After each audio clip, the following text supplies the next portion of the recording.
चलिए नमस्कार दोस्तों, मैं हूं परेश पुराणिक और आप देख रहे हैं परेश वाणी। स्वागत है दोस्तों आपका आज फिर एक नए वीडियो में।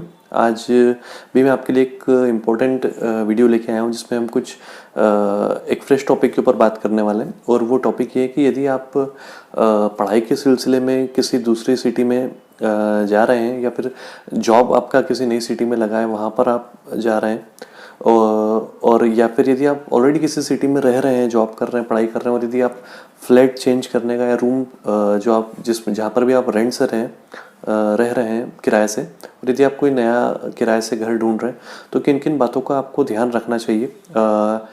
एक घर किराए से लेने के लिए या कोई फ्लैट किराए पर लेने के लिए यदि आप सोच रहे हैं, तो किन बातों का आपको ध्यान रखना बहुत ज़रूरी है फ्यूचर में किसी भी तरह की परेशानियों से बचने के लिए।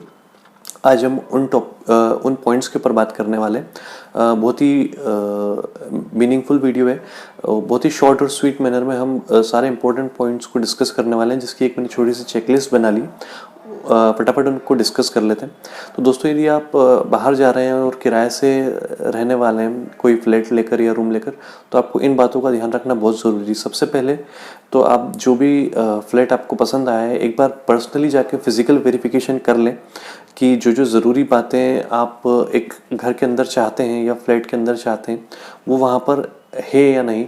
प्रॉपर वहाँ पर सनलाइट वगैरह आता है या नहीं, पानी की प्रॉपर व्यवस्था है या नहीं, उसके अलावा पार्किंग की सुविधा है या नहीं, और पब्लिक ट्रांसपोर्ट या कन्वेंस जो होता है उसकी वहाँ फैसिलिटी है या नहीं, और आपका जो कोचिंग सेंटर है या आपका जो ऑफिस है वो वहाँ से एक रीज़नेबल डिस्टेंस पे होना चाहिए, बहुत ज़्यादा दूर ना हो।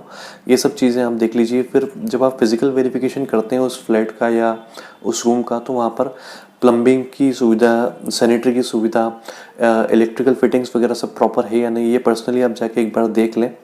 इसके अलावा जिस ब्रोकर के थ्रू आप देख रहे हैं वो उसका ब्रोकरेज क्या है, ये एक बार आप चेक कर लीजिए। जो बेसिक अमेनिटीज़ होती है लाइट और पानी की, वो वहाँ पर आ रही है नहीं आ रही है, आसपास मेडिकल्स, हॉस्पिटल्स, स्कूल्स वगैरह हैं या नहीं, ये एक बार थोड़ा सा आप देख लीजिए। इसके अलावा लॉक इन पीरियड क्या होने वाला है उस फ्लैट का, वो आप एक बार चेक कर लीजिए। लैंडलॉर्ड की क्या कंडीशन है कि मिनिमम मैं इतने समय के लिए दूंगा, 1 साल से कम नहीं होना चाहिए, 3 साल से कम नहीं होना चाहिए। यदि उसकी सी कोई कंडीशन है कि मैं कम से कम 1 साल के लिए यदि आप लेते हैं तो इतना समय तो आपको यहाँ रहना ही पड़ेगा, है ना। ये सब चीज़ें आप एक बार देख लीजिए। और एक रेंट एग्रीमेंट बनता है दोस्तों, जब हम किराए से कोई फ्लैट या रूम रहते हैं तो वो रेंट एग्रीमेंट जो है वो रजिस्टर्ड है या नहीं, क्योंकि आजकल रजिस्ट्रेशन एक्ट के अकॉर्डिंग जब भी आप कोई फ्लैट या रूम रेंट पे लेते हैं तो आपको उसका रेंट एग्रीमेंट बनाना मस्ट है, यदि आप 11 महीने से ज़्यादा के लिए वो बना रहे हैं। और बहुत सारे स्टेट्स तो अब इंडिया में ऐसे हैं जहाँ पर उन्होंने ये मैंडेटरी कर दिया है कि irrespective of the tenure of your rent, है ना, आपका रेंट पीरियड या जो समय अवधि है वो चाहे कुछ भी हो, चाहे आप 1 महीने के लिए भी रह रहे हो, तो भी आपको जो रेंट एग्रीमेंट है वो रजिस्टर्ड कराना रजिस्टरिंग अथॉरिटी के साथ, वो कंपलसरी है बहुत सारे स्टेट्स में।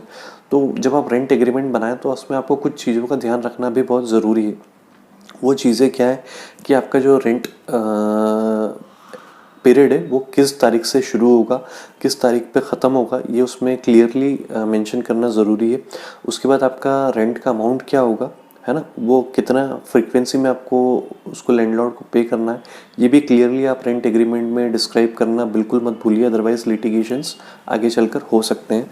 यदि वो आपसे कोई सिक्योरिटी डिपॉजिट, आपका जो ऑनर है, फ्लैट का ऑनर या लैंडलॉर्ड जो है, वो यदि कोई सिक्योरिटी डिपॉजिट आपसे डिमांड करता है तो वो भी उसमें आप क्लियरली मेंशन करा दीजिए।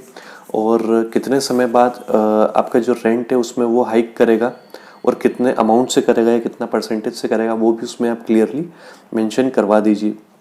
यदि आप रेंट पे जो फ्लैट आपने लिया है वो खाली करके जाना चाहते हैं तो उसमें नोटिस पीरियड क्या होगा वो भी क्लियरली आप रेंट एग्रीमेंट में मेंशन करा दीजिए। अदरवाइज इस पॉइंट पे जाके बहुत ज़्यादा डिस्प्यूट्स होते हैं, लिटिगेशंस होते हैं। तो उन सब चीज़ों से यदि आप बचना चाहते हैं तो जो नोटिस पीरियड है वो भी आप रेंट एग्रीमेंट में क्लियरली मेंशन करा दीजिए। इसके अलावा जो अगला पॉइंट है कि रिपेयर मेंटेनेंस, यदि उस फ्लैट में यदि कुछ भी चीज़ ब्रेक होती है या कोई नया काम निकल आता है, कहीं से कुछ भी टूट फूट होती है, तो रिपेयर मेंटेनेंस की जवाबदारी किसकी रहेगी, टेनेंट की रहेगी या फ्लैट ओनर की रहेगी, ये भी आप क्लियरली उसमें मेंशन कर दीजिए। मेंटेनेंस चार्जेस कितना होगा वो भी आप क्लियरली उसमें मेंशन कीजिए। और यदि वो आपसे फ्लैट खाली कराने के लिए बोलता है तो वो किन कंडीशन में आपसे ये डिमांड कर सकता है कि आप आपका जो एग्रीमेंट का पीरियड है उससे पहले यदि वो चाहता है कि आप खाली करके जाएं, तो किन कंडीशंस में वो ऐसा कर सकता है, अदरवाइज नहीं कर सकता। ये भी आप क्लियरली जो है उसमें मेंशन रेंट एग्रीमेंट में कर लीजिए कि यदि ये कंडीशंस होती है तो ही वो आपसे डिमांड करेगा फ्लैट खाली करने का, अदरवाइज वो उस रेंट आपका जो एग्रीमेंट पीरियड है उससे पहले वो आपसे नहीं बोल सकता। तो ये बातें आप रेंट एग्रीमेंट में क्लियरली स्टिपुलेट या डिस्क्राइब कर देंगे, मेंशन कर देंगे, तो वो आपके लिए बहुत अच्छा रहेगा।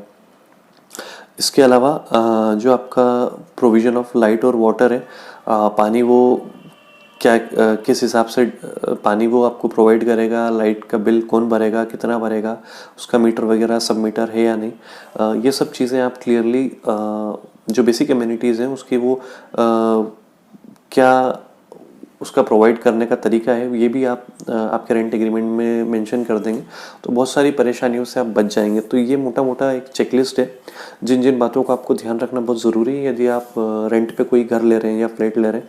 तो यदि आप इन सब चीज़ों को ध्यान में रखेंगे तो बहुत सारी परेशानियों से बच जाएंगे। उम्मीद करता हूँ आपको ये पसंद आया होगा। आया तो लाइक कीजिए, शेयर कीजिए, सब्सक्राइब कीजिए। Thank you.